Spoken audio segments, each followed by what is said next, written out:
Hello students, welcome to affairs cloud. My name is Vikas Rana. Students, हम best of the best current affairs provide करते हैं। आप हमारी application career cloud को जाके चेक कर सकते हैं, जहां पर आप इजीली आपको वेरियस कोर्सेज देखने को मिलेंगे, क्विजेज अटेम्प्ट करने को मिलेंगी, पीडीएफ्स मिलेंगी जो कि आपकी प्रिपरेशन में बहुत ज़्यादा हेल्प करने वाली हैं। हमारा जो सेशन है, हमारा जो कोर्सेज है, ये क्यों टॉप नॉच रहते हैं? क्योंकि जो हमारी एप्लीकेशंस हैं, हम यहाँ को वेराइटी ऑफ क्वेश्चंस प्रोवाइड करते हैं, वेराइटी ऑफ नोट्स प्रोवाइड करते हैं, जहाँ पर आपको कंटेंट मिलेगा both Hindi as well as English में।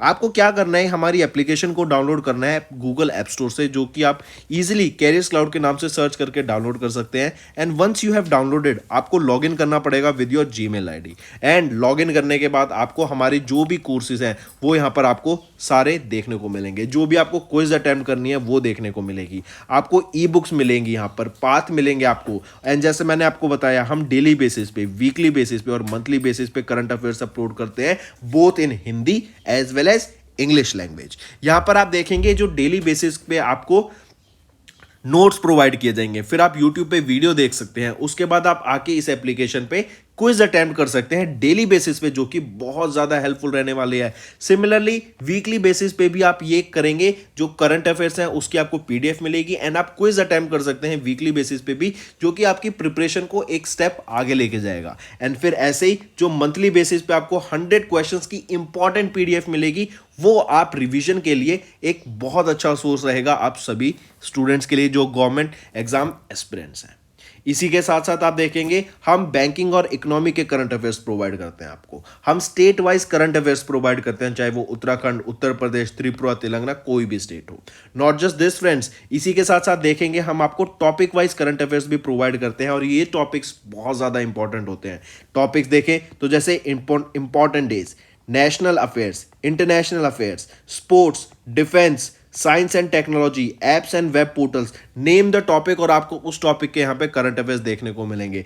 जो भी गवर्नमेंट स्कीम्स लॉन्च की जाती हैं, जो भी एमओयू साइंस किए जाते हैं, जो भी इंडेक्सेस एंड रिपोर्ट्स आती हैं, वो सारी हमारे द्वारा कवर की जाती हैं, ताकि स्टूडेंट को one of the best experience मिल सके करंट अफेयर्स का। फ्रेंड्स, ये हमारी वीडियो थी। आई होप आपको वीडियो पसंद आई होगी। इसी के साथ साथ फ्रेंड्स, आप हमारे यूट्यूब चैनल को सब्सक्राइब कर सकते हैं, आप टेलीग्राम चैनल पे जाके हमें फॉलो कर सकते हैं। एंड इसी के साथ साथ अगर आपको कोई भी प्रॉब्लम आ रही है, या तो पेमेंट में या हमारे कोर्सेज के साथ, तो आप हमें कांटेक्ट कर सकते हैं एट द नंबर 7677333862, या फिर आप हमारी मेल आईडी पे हमें मेल कर सकते हैं। And I will make sure कि आपकी जो प्रॉब्लम है उसको जल्दी से जल्दी सॉल्व किया जाए। इसी के साथ साथ आप हमारे इंस्टाग्राम हैंडल affairscloud_official को फॉलो कर सकते हैं। कोड और याद रखना, वो है विकास10। अगर आपको 10% का एक्स्ट्रा डिस्काउंट चाहिए तो आप विकास10 का कोड यूज कर सकते हैं, आपको क्रैक 10 के अलावा 10% का डिस्काउंट यहां पे मिलेगा। और इसी के साथ साथ अगर आपको कोई भी इश्यू आ रहा है हमारी एप्लीकेशन से रिलेटेड, वेबसाइट से रिलेटेड, या आपका कोर्स परचेज नहीं हो रहा, या आपका कोर्स परचेज हो गया, पैसे कट गए हैं, या कोई भी इशू आ रहा है, तो आप हमें कॉन्टैक्ट कर सकते हैं एट द नंबर 9677333862, या फिर आप मेल कर सकते हैं support@affairscloud.com पे। एंड आई मेक श्योर हमारा रिप्रेजेंटेटिव आपको जल्दी से जल्दी आपको रीच करेगा एंड आपकी प्रॉब्लम को सॉल्व करेगा। हेलो एवरीवन, सो आज की वीडियो में हम सेकेंड वीक ऑफ अगस्त के इंपॉर्टेंट करंट अफेयर्स डिस्कस करेंगे। काफ़ी हेल्पफुल सेशन रहेगा आप सभी के लिए, तो एंड तक बने रहिएगा, काफ़ी कुछ सीखने को मिलेगा। चलिए स्टार्ट करें। सबसे पहला क्वेश्चन आ जाता है कि यूनियन कैबिनेट ने अभी कितना अमाउंट अप्रूव किया है ताकि 6.5 लाख के करीब 6.4 लाख विलेजेस को इंडिया में कनेक्ट किया जा सके एंड उनको भारत नेटवर्क प्रोजेक्ट के अंदर लाया जा सके। इसके अंदर क्या है कि ब्रॉडबैंड कनेक्टिविटी यहाँ पे प्रोवाइड कराने की बात की गई, ताकि उसके जरिए इंटरनेट की सर्विसेज प्रोवाइड की जा सके, आपका फोन्स में जो सिग्नल्स होते हैं वो प्रोवाइड कराए जा सके, ताकि जो इंटरनेट की सुविधाएं हैं, जो इंटरनेट के बेनिफिट्स हैं, आज वो लोगों तक पहुंच सके। तो यूनियन कैबिनेट ने अभी 1.39 लाख करोड़ रुपीस यहाँ पे अप्रूव करे, जिसके अंदर 6.4 लाख विलेजेस को अक्रॉस इंडिया कनेक्ट करा जाएगा एंड यहाँ पर ऑप्टिकल फाइबर वायर से इनको कनेक्ट किया जाएगा। अब देखो, ऑप्टिकल फाइबर इतनी इंपॉर्टेंट क्यों हो जाती है, क्योंकि एक तो इसमें जो सिग्नल लॉस होता है ना, वो बहुत कम होता है। दूसरा, ये टोटल इंटरनल रिफ्लेक्शंस पे वर्क करता है, राइट। ये भी याद रखेंगे कौन से प्रिंसिपल पे वर्क करती है optical fibre, total internal reflection. And इनको यूज किया जाता है कि इनमें बहुत कम सिग्नल लॉस होता है, और जो स्पीड होती है कनेक्टिविटी की इंटरनेट की, हम कह सकते हैं इसमें बहुत ज्यादा हाई रहती है। ठीक, फिर जो ये लास्ट माइल कनेक्टिविटी है ये प्रोवाइड की जाएगी through a special purpose vehicle जिसको नाम दिया गया भारत ब्रॉडबैंड नेटवर्क लिमिटेड, जो कि एक आर्म है BSNL का, भारत संचार निगम लिमिटेड का, in partnership with village level entrepreneur, right. तो भारत नेट ये, और याद रखेंगे जो ये भारत नेट प्रोजेक्ट है, it is one of the biggest rural telecom projects around the world. Around 1.94 lakh villages यहाँ पे कनेक्ट की जा चुकी हैं एक प्रेजेंट, एंड आने वाले सालों में जो बैलेंस 6.4 लाख विलेजेस है इनको भी यहाँ पर कनेक्ट करने की बात की गई। नेक्स्ट बताओ किस स्टेट ने इंप्लीमेंट किया one district one product scheme को? वो रहेगी गुजरात। फिर अभी एक स्पेशल आर्ट एग्जीबिशन होगा जो कि डेडिकेटेड है specially to G20 member countries. फिर इसी के साथ साथ कौन सी स्टेट गवर्नमेंट अभी एक डैम बनाएगी with a cost of 6134 crore rupees? तो वो है हरियाणा गवर्नमेंट। हरियाणा में ही IMT खरखौदा आ जाता है, और यहीं पे हम देखेंगे कि अभी मारुति सुजुकी का प्लांट जो कि इलेक्ट्रिक व्हीकल्स डेवलप करेगी यहाँ पर, एंड हाई टेक रोबोट्स के थ्रू यहाँ पर आपकी व्हीकल्स को डेवलप किया जाएगा। कहाँ पर? IMT खरखौदा में। देन इसी के साथ साथ third edition of anti corruption working group meeting of G20 अभी रिसेंटली कहाँ पर होगी? कोलकाता में हुई आपकी।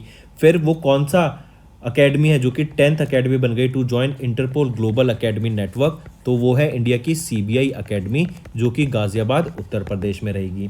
फिर इसी के साथ साथ याद रखेंगे मेरी माटी मेरा देश, ये आपका कैंपेन था जो कि अभी एकनाथ शिंदे के द्वारा लॉन्च किया गया in Madhya Pradesh. Next, in which of the following states UT Postal Life Insurance recently introduced a program for direct incentive disbursement to recognize the role of their sales force। जो सेल्स टीम होती हैं और वहाँ पर जो उनके लोग काम कर रहे हैं उनको जो उनकी कमीशन बनी अगले महीने डायरेक्टली उनके पोस्ट ऑफिस सेविंग बैंक में, डायरेक्टली उन सेविंग्स को या फिर उस कमीशंस को डायरेक्टली उनके post office saving bank account में भेजने का काम किया जाएगा under this direct incentive disbursement. Correct. तो ये किसके द्वारा लॉन्च किया गया? विच ऑफ द फॉलोइंग स्टेट्स में? ये आपका पायलट प्रोजेक्ट पे स्टेट्स एंड यूनियन टेरिटरी में इसको लॉन्च किया गया। तो यूटी की बात करें तो दिल्ली, स्टेट की बात करें तो उत्तराखंड। यहां पर ये पायलट बेसिस पे ट्रायल किया जाएगा। पायलट बेसिस होता है, ट्रायल बेसिस पे इस प्रोजेक्ट को लाया जाएगा ताकि जो भी सेल्स टीम के लोग हैं उनका जो कमीशन बना उसको directly next month previous month के कमीशन को डायरेक्टली उनके पोस्ट ऑफिस बैंक अकाउंट में यहां पर डायरेक्ट भेजने की बात की गई। करेक्ट। तो राइट ऑप्शन यहाँ पे option 5 both 2 and 3। Next, which government office department has recently signed an MOU with 35 institutions across India for collaboration in standardization and conformity assessment? तो वो है BIS, bureau of Indian standards, right. इन्होंने अभी 35 institutions के साथ यहाँ पे across India एक MOU साइन करा ताकि जो स्टैंडर्डाइजेशन है सारी जगह पे बेटर क्वालिटी की एजुकेशन प्रोवाइड कराई नहीं जाए, राइट। जो एक्टिविटीज़ है वो बेटर हो सके। फिर जो एक प्रॉपर स्टैंडर्ड मेंटेन होना चाहिए, लाइक अगर हम बात करें एजुकेशन का तो एजुकेशन किस प्रकार की एजुकेशन, कितना उसका लेवल होना चाहिए, किस तरीके के प्रोजेक्ट्स वहाँ पे प्रोवाइड कराने चाहिए, राइट। वो सारी चीज़ें और किस तरीके से फिर बच्चों का सिलेक्शन प्रोसेस रहेगा वहाँ पर, उन सभी चीज़ों को ध्यान में रखते हुए यहाँ पे BIS, bureau of Indian standard, इन्होंने 35 MOU साइन करे 35 इंस्टीट्यूशंस के साथ अक्रॉस इंडिया। दीज इंस्टीट्यूशंस ये इंक्लूड करते हैं NITs, government and private engineering colleges from different states across India. And ये जो MOU है ये एनहांस कर देगा स्टैंडर्ड फॉर्मुलेशन एक्टिविटीज को। नेक्स्ट, इंडिया का 21st IIM एंड महाराष्ट्र का 2nd IIM कौन सा बना? वो है IIM Mumbai. National institute of industrial engineering को रीनेम करके IIM मुंबई बनाया गया है। एंड महाराष्ट्र याद रखेंगे पहली स्टेट बन गई है जिसके पास 2 IIM अब। फिर अभी रिसेंटली केरला का रीनेम करके क्या नेम रखने की बात की गई और काफ़ी इंपॉर्टेंट वो है केरलम, राइट। केरला का नाम चेंज के केरलम रखने का ये रेजोल्यूशन पास किया गया केरला असेंबली के द्वारा। देन मो जंगल जामी योजना की बात की जाए तो मो आ गया तो ये किस स्टेट का है? उड़ीसा की रहेगी। निरक्षी ये एक ऑटोनोमस अंडर वाटर व्हीकल है जो कि इंडिया के द्वारा लॉन्च की गई। देन खेल महारन ये अभी किसके द्वारा लॉन्च किया गया? ये आपका असम स्टेट गवर्नमेंट के द्वारा लॉन्च किया गया खेल महारम, राइट। फिर अटल पेंशन योजना के अंडर कितने सब्सक्राइबर्स एनरोल हो चुके हैं? 5.33 करोड़ लोगों ने सब्सक्राइब किया अंडर अटल पेंशन योजना। फिर इसी के साथ साथ ज़रा बताओ CM सोलर मिशन ये कहाँ पे लॉन्च किया गया? मेघालय में, CM solar mission. Next, prime minister of India Narendra Modi, इन्होंने लॉन्च किया ई पोर्टल जो कि है भारतीय वस्त्रा एग्जाम शिल्पा कोश। आई रिपीट, भारतीय वस्त्रा नॉट एग्जाम, भारतीय वस्त्रा एवं शिल्पा कोश, राइट, भारतीय वस्त्र एवं शिल्प कोश। ये आपका याद रखेंगे, एक रिपोजिटरी है of textiles and craft in Delhi. पूछा जा रहा है कि इस ई पोर्टल को किसके द्वारा बनाया गया है, तो याद रखेंगे ये जो पहले तो किसके द्वारा बनाया गया? निफ्ट के द्वारा, NIFT, national institute of fashion technology के द्वारा आपका ये ई पोर्टल जो कि है भारतीय वस्त्रा एवं शिल्प कोश बनाया गया, जो कि एक रेपोजिटरी है टेक्सटाइल्स एंड क्राफ्ट सेक्टर की, राइट। इसको बनाया गया in collaboration ministry of textile के साथ मिलके। ये लॉन्च कहाँ किया गया था? ड्यूरिंग एन इवेंट जो था 9th हैंडलूम डे। कहाँ पर वो ऑब्जर्व किया गया? प्रगति मैदान में, इसको दिल्ली में।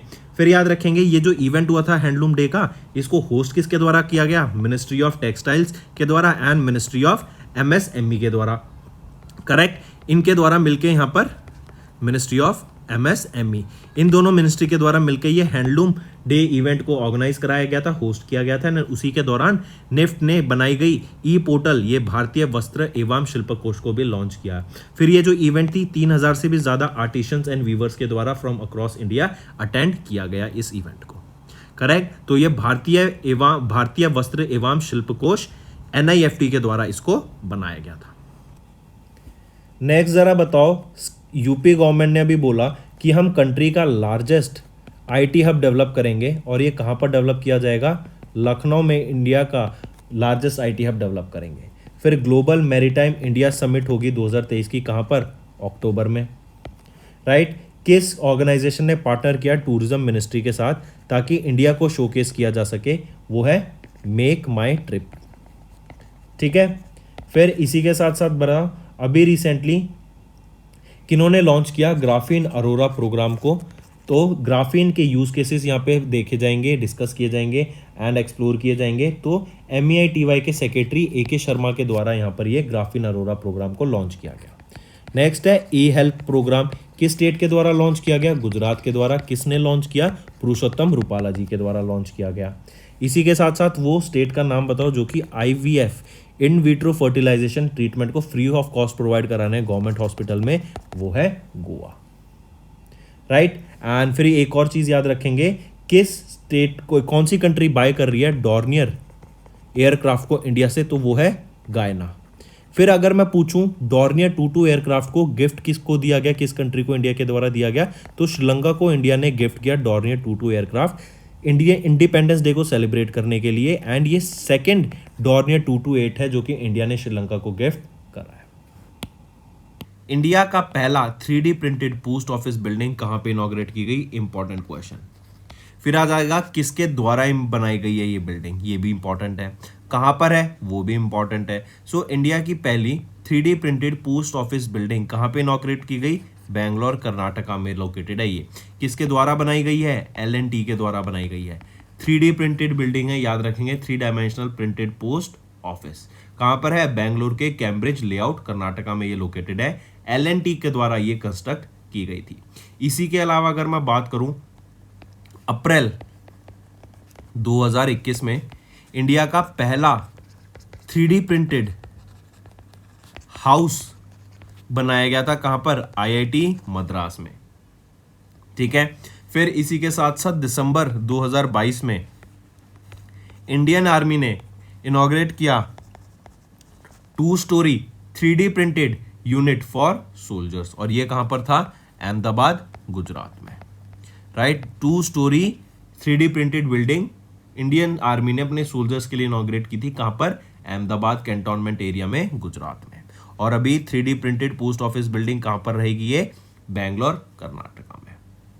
चलिए नेक्स्ट पे आते हैं। फिर क्वेश्चन आ जाएगा कि किसके द्वारा इसको इनॉग्रेट करा गया? तो अश्विनी वैष्णव जी के द्वारा इसको इनॉग्रेट किया गया, जो कि हमारे union minister for railways, communication, electronics and information and IT रहेंगे। Next, which of the following points are correct with respect to world trade statistical review 2022 released by the world trade organization in August? तो अगर इसके हिसाब से देखें option A, India की 10वीं rank रही among the leading exporters in the world merchandise trade. सबसे पहले हम बात कर रहे हैं वर्ल्ड मर्चेंडाइज ट्रेड की। इसमें जो इंडिया की रैंक रही वो है 18th। टॉप किसने किया? यूएसए ने नहीं, चाइना ने यहाँ पर टॉप किया। तो अगर मैं बात कर रहा हूँ एक्सपोर्ट की, लीडिंग एक्सपोर्टर्स की इन वर्ल्ड मर्चेंडाइज ट्रेड, तो टॉप किया चाइना, सेकंड पे यूएसए एंड थर्ड पे जर्मनी, और इंडिया की रैंक आ जाती है 18th यहाँ पर। तो पहला तो गलत हो गया। फिर हम बात करते हैं मर्चेंडाइज ट्रेड में इंपोर्टर्स की। इंपोर्टर्स में इंडिया की रैंक रहेगी 9th, बिल्कुल ठीक। यूएसए ने टॉप किया, चाइना सेकंड पर और जर्मनी थर्ड पोजीशन पर, राइट। तो इंपोर्टर्स में यूएसए ने टॉप किया और एक्सपोर्टर्स में से चाइना ने टॉप किया। फिर इंडिया की क्या रैंक रहेगी? इंपोर्टर्स में 9th रैंक रहेगी। हम मर्चेंडाइज एक्सपोर्ट की बात कर रहे हैं अभी, मर्चेंडाइज ट्रेड की, और एक्सपोर्टर्स में इंडिया की रैंक रहेगी 18th। फिर अगर हम बात करें कमर्शियल सर्विसेज की, तो इंडिया की रैंक रही 9th अमंग एक्सपोर्टर्स और 7th अमंग एक्सपोर्टर्स और 9th अमंग इंपोर्टर्स। तो बिल्कुल ठीक, ऑप्शन बी एंड सी यहाँ पर ठीक रहेगा। ये दोनों डाटा आपको मर्चेंडाइज ट्रेड के और कमर्शियल सर्विस ट्रेड के, दोनों ये डाटा इंपोर्ट एक्सपोर्ट के आपको याद रखने हैं। नेक्स्ट, और ये data according to world trade statistical review रहेगा। ये एक एनुअल फ्लैगशिप पब्लिकेशन होती है, वर्ल्ड ट्रेड ऑर्गेनाइजेशन के द्वारा ये डाटा रिलीज किया जाता है। Next, in August India pledges to support $700,000 from India UNDP. ये एक फंड इस्टेब्लिश किया गया था ताकि कंट्रीज को ग्रो करने में मदद की जा सके और जो नीडेड कंट्रीज हैं उनको यहाँ पर इंडिया के थ्रू रिलीफ प्रोवाइड कराई जा सके। तो इस फंड के मदद से अभी तुवालू में जो आपके वाटर इनिशिएटिव्स होते हैं, जैसे clean water initiatives, clean water के प्रोजेक्ट, आपके स्कूल्स में जो कम्युनिटी एरियाज होते हैं वहाँ पर proper clean drinking water provide कराने के लिए, तो ये कुछ प्रोजेक्ट्स यहाँ पे इस्टेब्लिश करने की बात की गई और उसी के लिए इंडिया ने यहाँ पर अभी $700,000 प्लेज किए फ्रॉम इंडिया यूएनडीपी फंड। ठीक है, याद रखेंगे इसको। नेक्स्ट, किस इंश्योरेंस कंपनी ने अभी they entered into a bancassurance tie up with standard chartered bank. देखो बेंचरेंस क्या होता है? बेंचरेंस होता है जब एक बैंक एंड एक इंश्योरेंस कंपनी दोनों मिलके साथ आ जाती हैं और यहाँ पे जो इंश्योरेंस कंपनी होती है ना, ये अपने इंश्योरेंस प्रोडक्ट्स को बैंक के कस्टमर्स को सेल करती है। तो यहाँ पे बैंक कौन सा हो गया? Standard chartered bank. And insurance company कौन सी हो गई यहाँ पे? Star health and allied insurance, right. तो star health and allied insurance and bank हो गया स्टैंडर्ड चार्टर्ड बैंक। इन दोनों के बीच में यहाँ पे बेंचरेंस हुआ ताकि जो हेल्थ इंश्योरेंस प्रोडक्ट्स हैं insurance company Star health and allied Insurance के द्वारा प्रोवाइड किए जाएंगे to the customers of Standard chartered Bank. अगर स्टैंडर्ड चार्टर्ड बैंक की मैं बात करूं, इनकी 100 से भी ज्यादा ब्रांच हैं अक्रॉस 42 सिटीज जो कि इनके कस्टमर्स को बेनिफिट प्रोवाइड कराएगी। नेक्स्ट याद रखेंगे, सेबी ने अभी मैंडेट कर दिया है जो भी फॉरेन पोर्टफोलियो इन्वेस्टर्स हैं उनको बोला कि अपने 10% इन्वेस्टमेंट का ये कॉर्पोरेट बॉन्ड्स में इन्वेस्ट करेंगे through request for quote platform.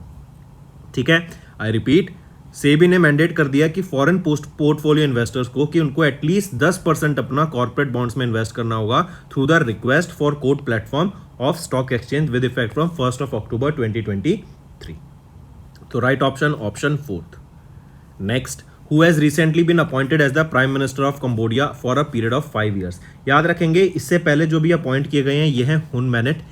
हुन मैनेट ये सन है हुन सेन के, इनके बेटे हैं। एंड हुन सेन ये लॉन्गेस्ट सर्विंग प्राइम मिनिस्टर हैं कंबोडिया के। 38 साल तक इन्होंने यहाँ पर प्राइम मिनिस्टर रहे थे और अब ये इनकी जगह किन्होंने ले लिया? हुन मैनेट, इनके बेटे ने। तो अब क्वेश्चन ऐसे भी आ सकता है कि हुन मैनेट किन को रिप्लेस करेंगे? तो ये अपने फादर को रिप्लेस करेंगे, हुन सेन को, to be the new prime minister of Cambodia. और इनका टर्म कितने टाइम का रहेगा? टेन्योर क्या रहेगा? तो 5 साल का इनका यहाँ पर टेन्योर रहने वाला है। नेक्स्ट, एसीसी इन्होंने एक्सटेंड कर दिया टेन्योर ऑफ श्रीकांत माधव वैद्य जो कि चेयरमैन है किस ऑर्गेनाइजेशन के। 1 साल तक इनका टर्म एक्सपेंड कर दिया है, 1 सितंबर 2023 को से लेके 31 अगस्त 2024 तक, राइट। 31 अगस्त तक इनका ये टाइम पीरियड था, राइट। 31 अगस्त तक इनकी ये पोजीशन खत्म हो जाती, लेकिन अब इनको 1 साल का यहाँ पे एक्सटेंशन मिल गया है। कौन है ये है श्रीकांत माधव वैद्य। एंड आपको नाम से ही पता लग जाना चाहिए, श्रीकांत माधव वैद्य ये कहाँ के चेयरमैन है? ये इंडियन ऑयल कॉर्पोरेशन लिमिटेड के चेयरमैन रहेंगे। इन्होंने 1 जुलाई 2020 को ये पोजीशन संभाली थी और इनका टर्म जैसे मैंने अभी बताया 31 अगस्त 2023 को खत्म होना था, लेकिन अब इनको फिर से 1 साल का एक्सटेंशन मिल गया है 31 अगस्त 2024 तक। Moving on, quit India movement day कब ऑब्जर्व किया जाता है? तो सबसे पहले हम क्विट इंडिया मूवमेंट की बात करते हैं, राइट। क्विट इंडिया मूवमेंट ये लॉन्च कौन से साल में हुई थी? 1942 में। कब हुई थी? ये आपकी 8 अगस्त 1942 को लॉन्च की गई थी, राइट। 2023 में याद रखेंगे इसकी 81st एनिवर्सरी अभी हमने ऑब्जर्व करी है।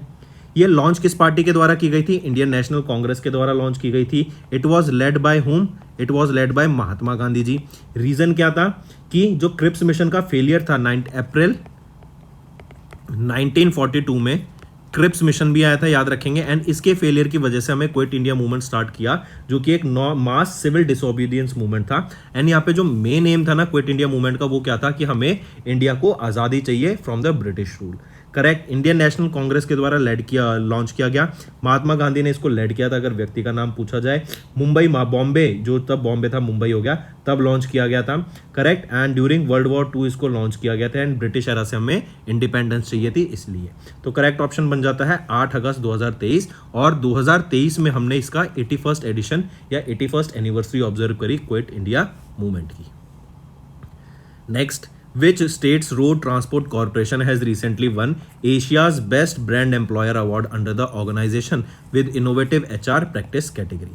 तो देखो कौन सी स्टेट के, तो बताइए कौन से स्टेट के रोड ट्रांसपोर्ट कॉर्पोरेशन को अभी एशिया का बेस्ट ब्रांड एम्प्लॉयर अवार्ड से सम्मानित किया गया under organisation with innovative HR practice category के अंडर? तो वह है कर्नाटका का। Karnataka state road transport corporation को भी एशिया बेस्ट एम्प्लॉयर अवार्ड से सम्मानित किया गया। ये जो अवार्ड था announce at the 14th edition of the brand congress on Tuesday. And ये जो अवार्ड्स हैं 17 अगस्त को प्रेजेंट किए गए इन सिंगापुर।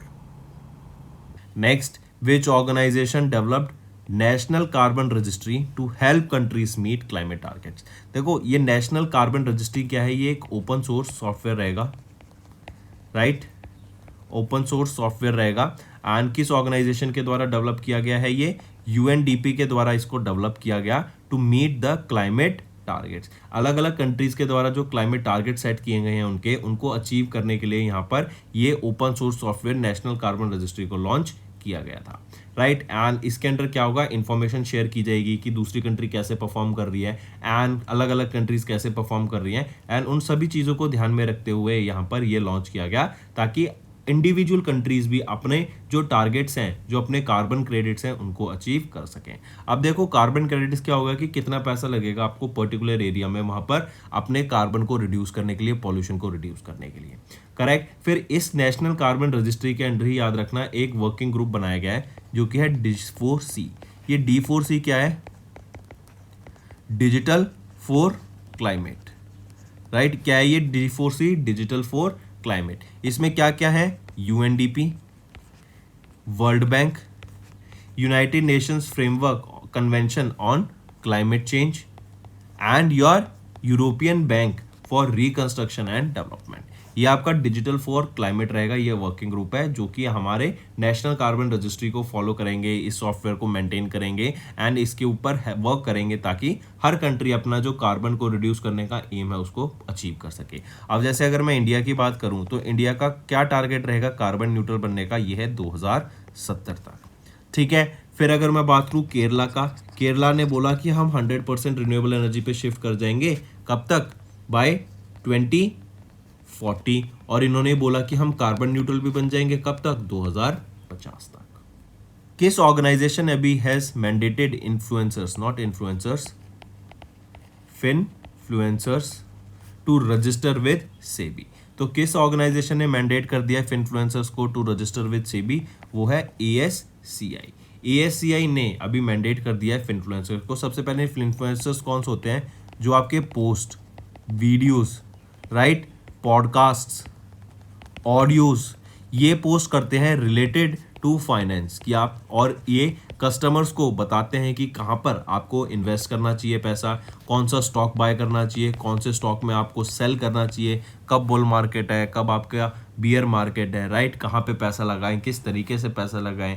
इन सब चीज़ों को जो अवेयरनेस क्रिएट कराते हैं और इन चीज़ों के बारे में जो वीडियोस बनाते हैं यूट्यूब वगैरह पे, तो हम उनको इन्फ्लुएंसर्स कह देते हैं, करेक्ट। और हम ये देखते हैं आजकल वीडियो बनाना इतना इजी हो गया है कि कोई भी इंडिविजुअल, आपका कोई इवन फेक इंडिविजुअल भी जिसको नॉलेज भी ना हो, वो भी यहाँ पर इंफॉर्मेशन प्रोवाइड कर सकता है यूट्यूब पर, करेक्ट। तो इसी को चेक में लाने के लिए और जो हमारे कंज्यूमर्स हैं उनको कोई इल एडवाइस ना मिले फ्रॉम नॉन एक्सपर्ट, उसको सेफ गार्ड करने के लिए यहाँ पर नई गाइडलाइंस आई, ताकि यहाँ पर इनको रजिस्टर करना पड़ेगा सेबीज के साथ, राइट। सेबी के साथ अब इन्फ्लुएंसर्स को रजिस्टर करना पड़ेगा, एंड जो भी ये पोस्ट डालेंगे, जो भी ये वीडियो डालेंगे, वहां पर उनको अपना registration number along with name and qualification डालना होगा इन दैट पर्टिकुलर वीडियो या फिर पोस्ट, करेक्ट। तो ASCI के द्वारा ये मैंडेट किया गया था। ASCI क्या है अगर आपसे पूछा जाए तो advertising standard council of India, I repeat, advertising standard council of India के द्वारा यहाँ पे मैंडेट किया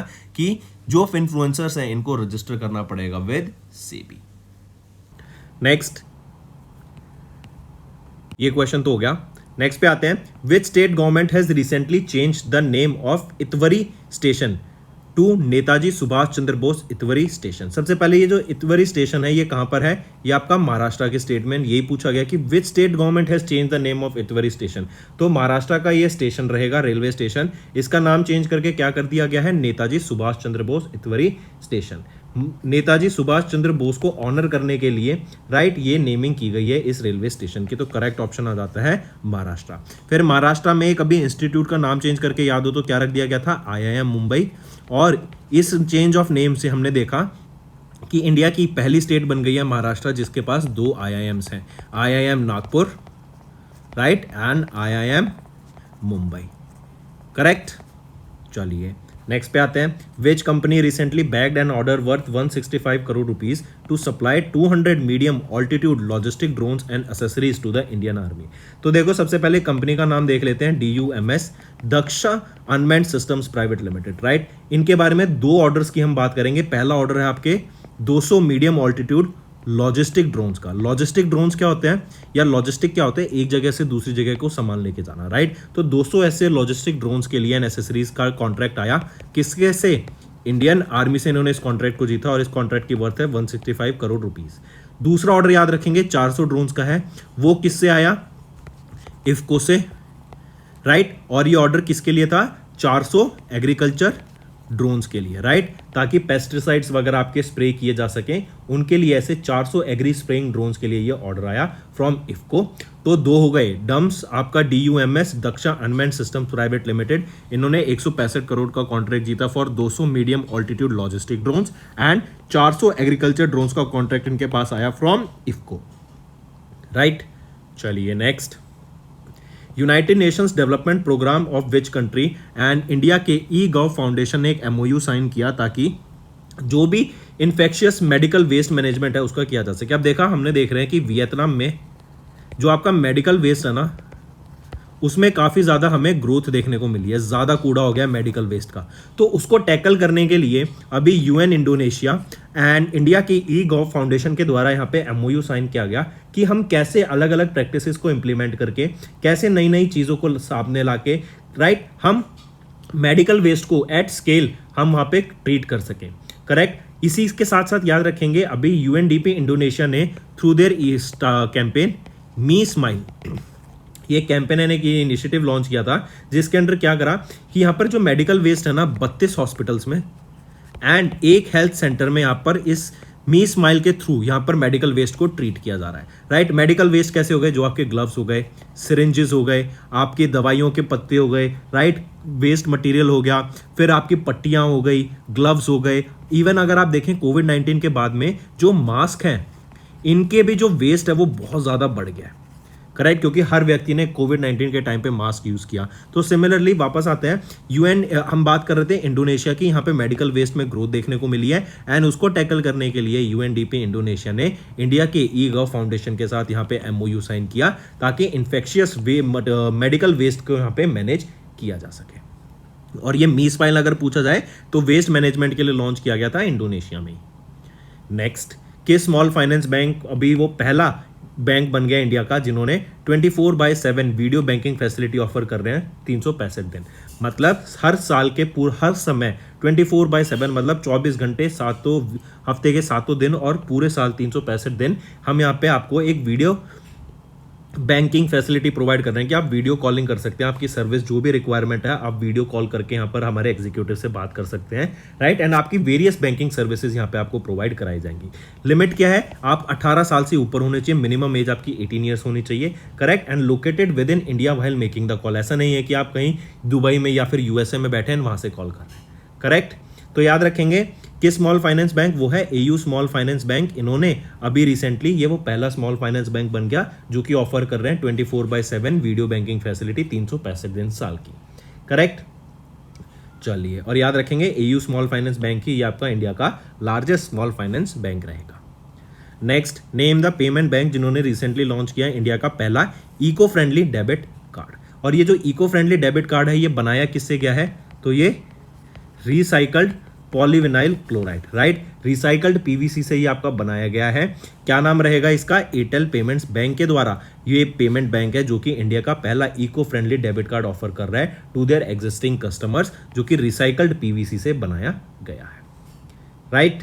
नेक्स्ट, अली मेहमान लमीन जैन, इनको अपॉइंट किया गया as the transitional prime minister of किस कंट्री का, तो नाइगर के। ये recently Ali Mohammed Lamine Zeine को ट्रांजिशनल प्राइम मिनिस्टर अपॉइंट किया गया है। नेक्स्ट आ जाते हैं, विच among the following companies has recently merged with Tata Capitals limited after CCI approval. देखो टाटा कैपिटल्स लिमिटेड याद रखेंगे ये रजिस्टर्ड है विद आरबीआई। ये कोर इन्वेस्टमेंट कंपनी है जिसका मेन फोकस रहता है सब्सिडरी कंपनीज में अपना इन्वेस्ट करना। तो अभी रिसेंटली इस टीसीएल के साथ किसको मर्ज कर दिया गया है, तो टाटा क्लीनटेक कैपिटल लिमिटेड टीटीसीएल, ये भी एक सब्सिडी है टीसीएल की, and Tata Capitals financial services limited, ये भी आपकी एक सब्सिडी रहेगी टीसीएल की। इन दोनों को, ये दोनों एनबीएफसी हैं एंड इनको अभी मर्ज कर दिया गया है टाटा कैपिटल्स लिमिटेड के साथ after the approval from CCI. Next आ जाते हैं, which group has launched life insurance and asset management services from GIFT city, right. Gujarat की जिफ्ट सिटी में जो कि IFSCA, right, Gujarat GIFT city में ये यहाँ से आपके life insurance and asset management services को लॉन्च किया गया किस ग्रुप के द्वारा, तो वो है HDFC ग्रुप के द्वारा, करेक्ट। HDFC इन्होंने यहाँ पर एक अपना प्रोडक्ट लॉन्च किया है जो कि है $, ग्लोबल एजुकेशन प्लान। इसके अंदर क्या होगा, आपके जो मेन फोकस रहेगा वो लाइफ इंश्योरेंस पे रहेगा, वो तो, और हेल्थ इंश्योरेंस पे तो है ही है, लेकिन इसके अलावा जो ये $, ग्लोबल एजुकेशन प्लान है, इसके अंदर आप देखेंगे जो फ्यूचर में मिसमैच आ जाता है between the currency of investment and currency of expenses, उसको यहाँ पर ध्यान में रखा गया है, राइट। एंड HDFC लाइफ, इन्होंने HDFC international life and RE को एस्टेब्लिश किया to provide specialised insurance solutions. इनका फोकस रहेगा on offering life and health insurance plan in $, जो कि एम रहेगा world class foreign currency dominated insurance solution provide करना for NRIs and global Indians. एक और चीज पूछी जा सकती है कि ये जो life insurance and asset management service launch की गई है HDFC ग्रुप के लिए, किसके लिए लॉन्च की गई है, तो NRI एंड ग्लोबल इंडियंस के लिए यहाँ पर इसको लॉन्च किया गया है, ठीक है। चलिए नेक्स्ट पे आते हैं। अगर मैं बात करूं HDFC लाइफ की, तो HDFC लाइफ के यहाँ पर MD एंड CEO कौन है, वो है विभा पदलकर जी। और अगर मैं HDFC एसेट मैनेजमेंट कंपनी की बात करूं तो यहाँ पर MD एंड CEO कौन है, वो है नवनीत मुनोज जी। दोनों का हेडक्वार्टर मुंबई, महाराष्ट्र। नेक्स्ट है, who has been appointed as the next managing director and chief executive officer of South Indian Bank. कौन है वो है PR Seshadri, right. PR Seshadri, आप इनको याद रखेंगे, पिक्चर में देख सकते हैं। इनको अभी नया अपॉइंट किया गया या फिर ये next managing director and chief executive officer बनेंगे। 1 अक्टूबर से इनकी अपॉइंटमेंट स्टार्ट हो जाएगी 2023 में, एंड 3 साल के लिए ये अपॉइंट किए गए हैं। एज ऑफ नाउ अगर मैं करंटली बात करूं तो कौन है MD and CEO south Indian bank के, वो है मुराली रामाकृष्णन जी, राइट। और क्वेश्चन पूछा जा सकता है कि PR शेषाद्री ये रिप्लेस किनको करेंगे, तो मुराली रामाकृष्णन को ये रिप्लेस करेंगे। 30 सितंबर तक ये इस पोजीशन में रहेंगे एंड उसके बाद ये रिटायरमेंट ले लेंगे, करेक्ट। अगर मैं बात करूं PR शेषाद्री जी की, इन्होंने अपना बैंकिंग करियर स्टार्ट किया था सिटी बैंक से 1992 में, राइट। एंड फिर 2005 में इन्होंने MD एंड रीजनल हेड बने थे of city bank retail banking and landing business. फिर इनको CEO बन गए थे ये BFC bank limited London UK के। एंड फिर इसके बाद 2017 से लेके 2020 तक इन्होंने सर्व किया है as managing director and chief executive officer of Karur Vysya Bank. Next, what was the theme of United Nations International Day of the World's Indigenous People that was observed across the globe on 9 अगस्त? 9 अगस्त को हम UN International Day of the World Indigenous People observe करते हैं।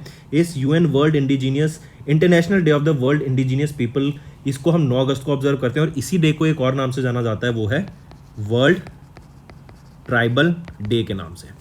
ठीक है, ताकि ये observe किया जाता है अक्रॉस द ग्लोब, ताकि अलग अलग जो ट्राइबल कम्युनिटीज़ हैं उनको ऑनर करने के लिए, उनको रिस्पेक्ट करने के लिए ये डे हम ऑब्जर्व करते हैं। एंड इसकी एक थीम थी, वो क्या है?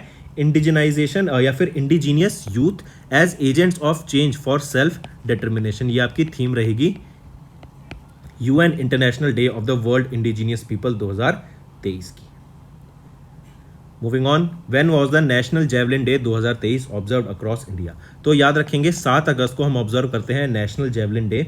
ये ऑब्जर्व किया जाता है अक्रॉस इंडिया 7 अगस्त को। एंड क्यों और पहली बार कब ऑब्जर्व किया गया था? 2021 में इसको डिक्लेयर करा गया था कि हम हर साल 2022 से ऑब्जर्व करेंगे 7 अगस्त को as your national javelin day, क्योंकि जेवलिन थ्रो में नीरज चोपड़ा जो कि हरियाणा से बिलोंग करते हैं, इन्होंने 2020 टोक्यो ओलंपिक गेम्स में गोल्ड मेडल जीत लिया था इंडिया के लिए इन द जेवलिन थ्रो, और ये पहले एशियन बन गए थे जिन्होंने मेडल जीता है इन जेवलिन थ्रो, जो कि गोल्ड मेडल रहेगा। और फिर 11 अगस्त 2021 को एथलेटिक्स फेडरेशन ऑफ इंडिया ने डिक्लेयर किया कि इस जीत को हम सेलिब्रेट करेंगे हर साल 7 अगस्त को। 2022 में इसका पहला एडिशन ऑब्जर्व किया गया था और अब 2023 में हमने इसका सेकेंड एडिशन ऑब्जर्व किया है of this national javelin day. चलिए नेक्स्ट, नेम द बैंक जो रिसेंटली जिन्होंने इनॉग्रेट किया 34 ट्रांजैक्शन बैंकिंग हब्स को across 21 district centres across India. तो वो रहेगा स्टेट बैंक ऑफ इंडिया। ये आपके जो 34 ट्रांजैक्शन बैंकिंग हब्स है ना, ये लॉन्च किए गए हैं across 21 districts in the country. इनका एम रहेगा कि quick efficient transaction banking solutions provide करना कस्टमर्स को। एंड एसबीआई का यहाँ पे मेन गोल है कि कस्टमर्स की नीड को पूरा करना, जो ट्रांजैक्शन है, पेमेंट ऑप्शंस हैं, कलेक्शन रिक्वायरमेंट है, वो एक ही प्लेस पे आपकी सारी हो सके, और यहाँ पे बेटर फैसिलिटी प्रोवाइड कराने की बात की गई in these 34 transaction banking hubs across the 21 districts across India. फिर यहीं पे याद रखेंगे एसबीआई के द्वारा ही कुछ एक अभी पहली डेडिकेटेड ब्रांच लॉन्च की गई थी बेंगलुरु में, जिसका एम रहेगा कि जो स्टार्टअप्स हैं उनको फंड करना, राइट। स्टार्टअप्स के लिए फंडिंग स्कीम्स प्रोवाइड करना एंड उनको कोलेटरल फ्री यहाँ पर लोन्स प्रोवाइड कराने की बात की गई ताकि वो ग्रो कर सकें। एंड ऐसी सिमिलर ब्रांच अब एक गुरुग्राम में भी ओपन करने की बात की जा रही है। Next, Bank of Baroda intended to sell up to dash of its ownership in the credit card division of BOB Financial Solution Limited. So Bank of Baroda के पास अभी 100% स्टेक रहेगा इस ओनरशिप का, right, of BOB Financial Solutions Limited, और इसमें से उन्होंने बोला कि हम 49% स्टेक अभी अपना सेल करने की ये बात कर रहे हैं। चलिए डायरेक्ट क्वेश्चन था ये, तो नेक्स्ट पे आते हैं। फिर नेक्स्ट क्वेश्चन कह रहा है कि central bureau of investigation CBI academy जो कि गाजियाबाद उत्तर प्रदेश में है, इन्होंने अभी ये कौन से मेंबर बन गए हैं? इंटरपोल ग्लोबल एकेडमी नेटवर्क के। इंटरपोल क्या होता है? International police, right. और ग्लोबल एकेडमी नेटवर्क आ गया, जैसे एकेडमी नहीं हो जाते आप कहीं जहाँ के कुछ सीखते हैं, तो ऐसे याद रखेंगे इंटरनेशनल ग्लोबल एकेडमी नेटवर्क का काम क्या रहता है कि जो इंटरनेशनल ऑर्गेनाइजेशन हैं जो क्राइम को कंट्रोल करती हैं, उनको यहाँ पे ट्रेनिंग प्रोवाइड कराना अराउंड द ग्लोब, और एक प्रॉपर सेट गाइडलाइन से पूरी वर्ल्ड में हमें काम करना है। तो इसी को ध्यान में रखते हुए याद रखना, पहले इसमें 9 कंट्रीज थी और अब 9 कंट्रीज की ऑर्गेनाइजेशंस थी आप कह सकते हैं। अब इंडिया की सीबीआई एकेडमी जो कि गाजियाबाद उत्तर प्रदेश में है, ये 10वीं मेंबर बन गई है international criminal police organisation global academy network की। अगर यहीं पे अगर मैं बात करूं कौन कौन सी वो 10 कंट्रीज की बात की जा रही हैं, कौन कौन सी हैं वो 10 countries? Abu Dhabi, Argentina, Austria, Botswana, Colombia, अब इंडिया हो गई है, Korea, Rwanda, Saudi Arabia and Spain. सबसे पहला क्वेश्चन, प्रेसिडेंट ऑफ इंडिया इन्होंने रिसेंटली इनॉग्रेट किया कौन सा इंडियन नेवल शिप? आपको उस इंडियन नेवल शिप का नाम बताना जो इनॉग्रेट किया गया president of India Droupadi Murmu ma'am के द्वारा। याद रखेंगे president of India Droupadi Murmu ma'am ये वेस्ट बंगाल की विजिट पे थी, ये इनकी सेकेंड विजिट थी प्रेसिडेंट बनने के बाद, एंड इन्होंने अभी इंडियन नेवल शिप विंध्यागिरी को इनॉग्रेट किया है। विंध्यागिरी को इन्होंने इनॉग्रेट किया अभी रिसेंटली। याद रखेंगे ये INS विंध्यागिरी ये 6th शिप है of project 17A, right, of Indian navy, and इसको कहाँ पे इनॉग्रेट किया गया? GRSE garden reach ship builders engineers limited की फैसिलिटी है ये on the banks of Hooghly river, जो कि कहाँ पर है, कोलकाता वेस्ट बंगाल में, वहाँ पर इसको इनॉग्रेट करा गया है। फिर इसी के साथ साथ दूसरी चीज़ याद रखेंगे, इन्हीं के द्वारा वहाँ पर एक my Bengal addiction free Bengal, my Bengal addiction free Bengal नाम से एक कैंपेन को रिसेंटली यहाँ पर लॉन्च किया गया। एंड ये my Bengal addiction free Bengal जैसा नेम सजेस्ट कर रहा है, नशा मुक्त भारत अभियान के अंडर इसको लॉन्च किया गया था ताकि बंगाल से ड्रग अब्यूज को सोसाइटी में से हटाया जा सके, राइट। तो याद रखेंगे GRSE facility at Hooghly river Kolkata West Bengal पर INS विंध्यागिरी को यहाँ पे इनॉग्रेट किया गया, किनके द्वारा, president of India Droupadi Murmu के द्वारा। अब ये बनाया किसके द्वारा जाएगा, तो GRSE के द्वारा ही इसको बनाया गया है। नेक्स्ट अगर मैं पूछूं GRSE के चेयरमैन एंड मैनेजिंग डायरेक्टर कौन रहेंगे, PR Hari, Kolkata West Bengal headquarter, correct. And parent ministry आ जाती है ministry of defence. Next, what is the name of the inaugural exercise to be hosted by Indian air force in mid 2024। ये अभी सितंबर अक्टूबर में exercise होने वाली थी, लेकिन ड्यू टू सम इश्यूज ये अब नेक्स्ट ईयर मिड 2024 में होगी। एंड ये लार्जेस्ट एक्सरसाइज होगी जो कि इंडिया में कंडक्ट कराई जाएगी, लार्जेस्ट एयर एक्सरसाइज, राइट। इसका नाम है तरंग शक्ति। इसको हम कह सकते हैं इनॉग्रल एडिशन या फिर फर्स्ट एडिशन रहेगा ये इस एक्सरसाइज का, तरंग शक्ति का, जो आपका इंडिया में कराया जाएगा एंड लार्जेस्ट एक्सरसाइज होगी ever conducted in India. And ये फर्स्ट एडिशन रहेगा। इसमें देख सकते हैं first edition and it will be the largest air exercise ever conducted by India. This exercise is anticipated to involve 12 air forces से भी ज़्यादा यहाँ पर पार्टिसिपेट करेंगे, 12 कंट्रीज के, जैसे UK, Australia, US, Japan are expected to take part in this exercise, right. इसी के अलावा अगर हम देखें एक और एक्सरसाइज इंडिया कंडक्ट करता है, कोप इंडिया। इसका 6ठा एडिशन था जो अभी कंडक्ट कराई गई between Indian air force and United State air force के बीच में, कॉप इंडिया। चलिए नेक्स्ट, नेम द मिनिस्ट्री जिन्होंने रिसेंटली लॉन्च किया Indian web browser development challenge to create an indigenous web browser with advance security features. अब जैसे देखो, अगर मैं बात करूं गूगल की, इनका एक खुद का वेब ब्राउजर है, वो क्या है, क्रोम, राइट। फिर अगर मैं बात करूं एप्पल की, एप्पल ने भी अपना सफारी लॉन्च किया हुआ है। तो एप्पल ब्राउजर्स जो एप्पल यूजर्स होते हैं वो सफारी को यूज़ करते हैं, गूगल जो एंड्रॉयड फ़ोन यूज़ करते हैं वो गूगल क्रोम को मोस्टली यूज़ करते हैं। और हम जानते हैं इंडिया अब वर्ल्ड का मोस्ट पॉपुलेटेड कंट्री बन गया है, राइट। सबसे ज़्यादा पॉपुलेशन है इंडिया के पास। तो इंडिया सोचता है कि क्यों ना हम इसका फ़ायदा उठाएं और क्यों ना हम अपना खुद का वेब ब्राउज़र यूज़ करें, कि इंडियंस अपने ही वेब ब्राउजर्स को यूज़ करें फिर, राइट। तो इसको ध्यान में रखते हुए ministry of electronics information and technology के द्वारा ये Indian web browser development challenge launch किया गया था कि हम अपना खुद का एक इंडिजीनियस वेब ब्राउजर बनाते हैं जिसमें एडवांस सिक्योरिटी फीचर्स होंगे और जो डाटा होगा हमारे इंडियंस हमारी अपनी चीज को यूज करेंगे, राइट। क्योंकि अगर ब्राउजर यूज कर रहे हैं और वो भी इतनी मात्रा में, तो कहीं ना कहीं गूगल को फायदा हो रहा है। तो क्यों ना ऐसा ब्राउजर बनाया जाए जिससे हम अपने ही ब्राउजर बनाएं। फिर यहीं पे अगर आप देखेंगे इंडिया ने अपना खुद का एक ऑपरेटिंग सिस्टम भी बनाया। आप उसका नेम नीचे कमेंट करके जरूर बताइएगा, ये आपका होमवर्क क्वेश्चन है कि क्या नाम रहेगा उस वेब ब्राउजर का जो कि इंडिया के द्वारा अभी पिछले सिर्फ 6 महीने के अंदर बना दिया गया था, करेक्ट। रीजन बीइंग कि एम्स में यहां पर हमें सिक्योरिटी ब्रीच देखने को मिली थी एंड उसके बाद हमें लगा कि क्यों ना हम अपने ऑपरेटिंग सिस्टम भी अपना खुद बनाते हैं जिससे हम अपनी गवर्नमेंट एजेंसीज हो गई वहां पर उसको यूज कर सकेंगे। उसका नाम बताना आपको नीचे कमेंट करके।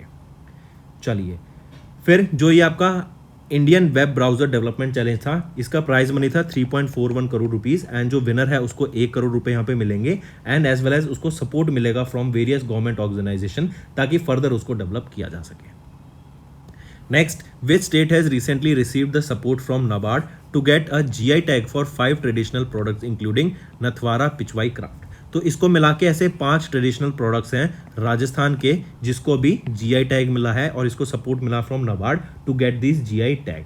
नथवाड़ा पिचवाई क्राफ्ट, राइट, याद रखेंगे ये कहाँ से बिलोंग करती है, ये आपसे राजस्थान से बिलोंग करती है, करेक्ट। ये आपकी 400 साल पुरानी ओल्ड हिस्ट्री है जो कि that depicts the glorious life of Lord Krishna। ये जो पेंटिंग्स हैं were used to decorate the walls of the Nathdwara in Rajasthan and total 5 products को यहाँ पे along with this Nathdwara Pichwai craft अभी GI टैग मिला। अगर मैं पूछूं उस स्टेट का नाम बताओ जिसके पास सबसे ज्यादा GI टैग्स आ जाते हैं, वो है तमिलनाडु। नेक्स्ट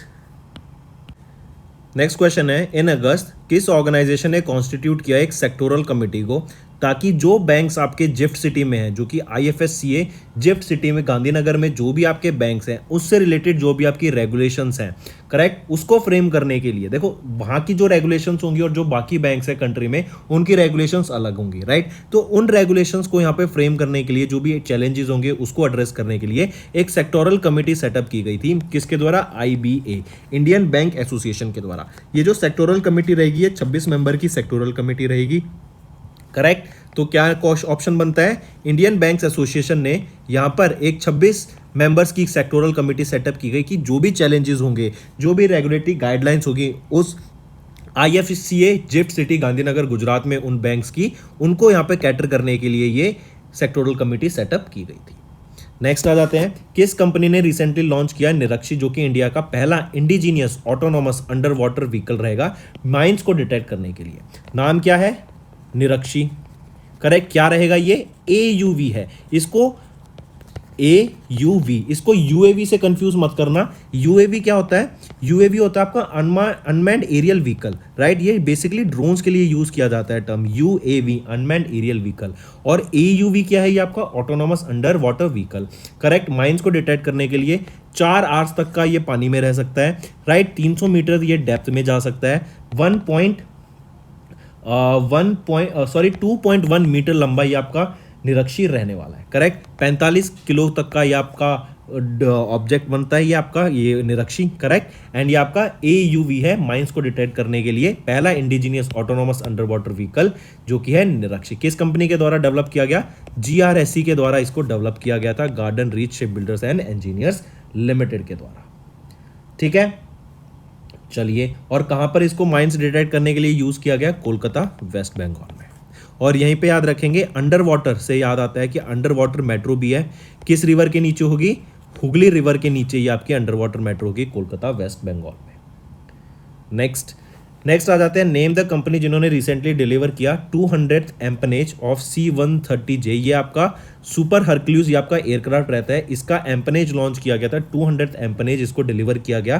किसके द्वारा? टाटा लॉकहीड मार्टिन एरोस्ट्रक्चर्स लिमिटेड के द्वारा। इसको इंडिया में ही डेवलप किया गया है, याद रखेंगे, हैदराबाद में। एंड मेक इन इंडिया के अंडर ये आपका 200th एम्पनेज को डिलीवर किया गया ऑफ C-130J, जो कि सुपर हरक्यूलिस एयरक्राफ्ट का रहेगा, राइट।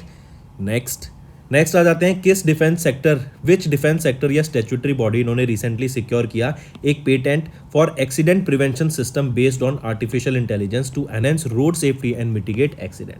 तो ये पेटेंट है, राइट। किसको मिला? इंडियन आर्मी ने ये पेटेंट लिया है, राइट। एंड ये जो पेटेंट होगा आपका 20 साल तक वैलिड रहेगा। एंड ये जो पेटेंट है किस लिए है? कि आपका जो रोड सेफ्टी है उसको बढ़ाने के लिए accident prevention system based on artificial intelligence use करके जो एक्सीडेंट प्रिवेंशन सिस्टम इनके द्वारा यहाँ पे लॉन्च किया गया, करेक्ट। काफी इंपॉर्टेंट, मार्क करेंगे। ये जो सिस्टम है ये लाइफ सेव करता है बाय अलर्टिंग द ड्राइवर्स, ताकि वो सो ना जाए, या फिर जो ड्राउजीनेस होता है थकावट के कारण, या फिर किसी भी रीजन से जो आपके एक्सीडेंट्स होते हैं उसको प्रिवेंट करने का ये काम करेगा। और 20 साल तक यहाँ पर पेटेंट रहेगा इंडियन आर्मी के पास। नेक्स्ट आ जाता है, when was world biofuel day 2023 observed across the globe. तो वर्ल्ड बायोफ्यूल डे कब ऑब्जर्व किया जाता है? 10 अगस्त को।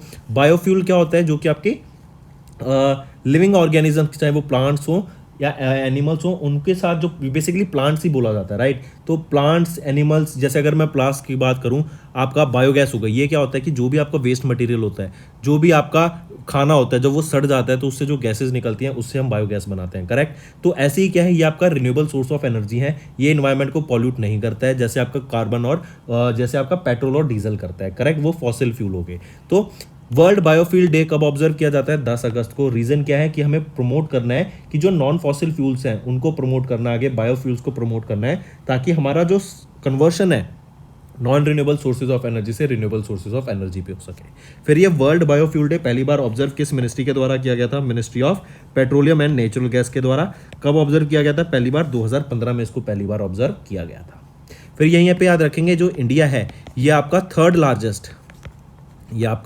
Third largest primary energy consumer है in the world after China and USA. तो चाइना सबसे ज्यादा एनर्जी कंज्यूम करता है, फिर यूएसए कंज्यूम करता है, और तीसरे पोजीशन पे इंडिया आ जाता है, फिर जो सबसे ज्यादा एनर्जी कंज्यूम करते हैं।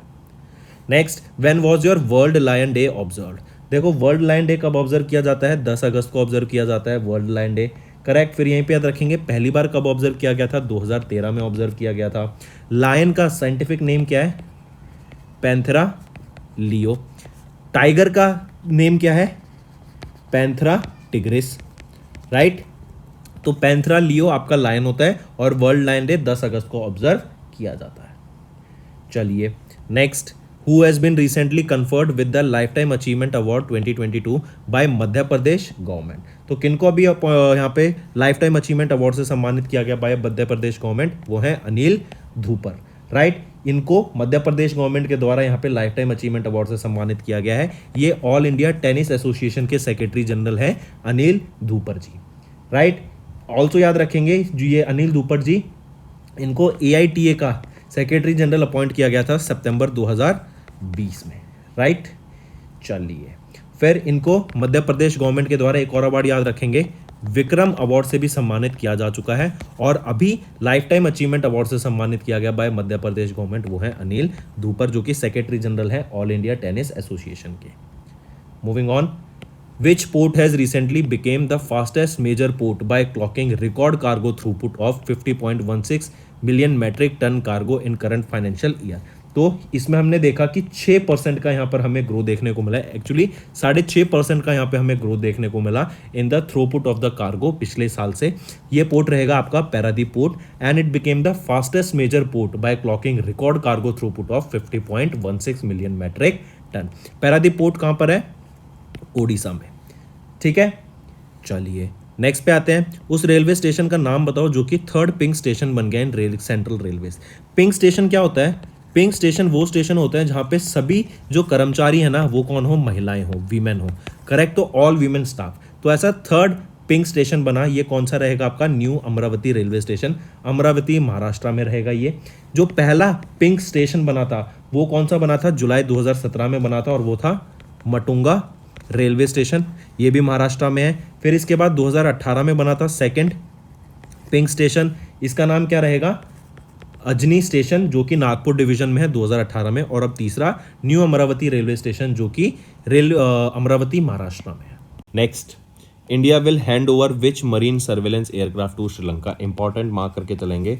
2018 में श्रीलंका ने एक डिमांड रखी थी कि हमें अपने सर्वेलेंस को बढ़ावा करने के लिए, मरीन सर्वेलेंस को बढ़ाने के लिए इंडिया से कि आप हमें एयरक्राफ्ट प्रोवाइड कराओ। तो इंडिया ने डॉर्नियर 228 एयरक्राफ्ट प्रोवाइड कराया था पहला 2021 में। करेक्ट। फिर 2021 में, राइट, फिर एक साल बाद इसके मेंटेनेंस के लिए इसको वापस इंडिया भेज दिया गया। राइट। और अब श्रीलंका को इंडिया ने दूसरा डॉर्नियर 228 एयरक्राफ्ट प्रोवाइड किया है। और इनिशियली जो डील हुई थी 2 एयरक्राफ्ट प्रोवाइड कराने की ही डील हुई थी, पहला तो अभी वापस आ गया है फॉर मेंटेनेंस। तो इंडिया ने अभी अपना दूसरा डॉर्नियर एयरक्राफ्ट 228 श्रीलंका को दिया है।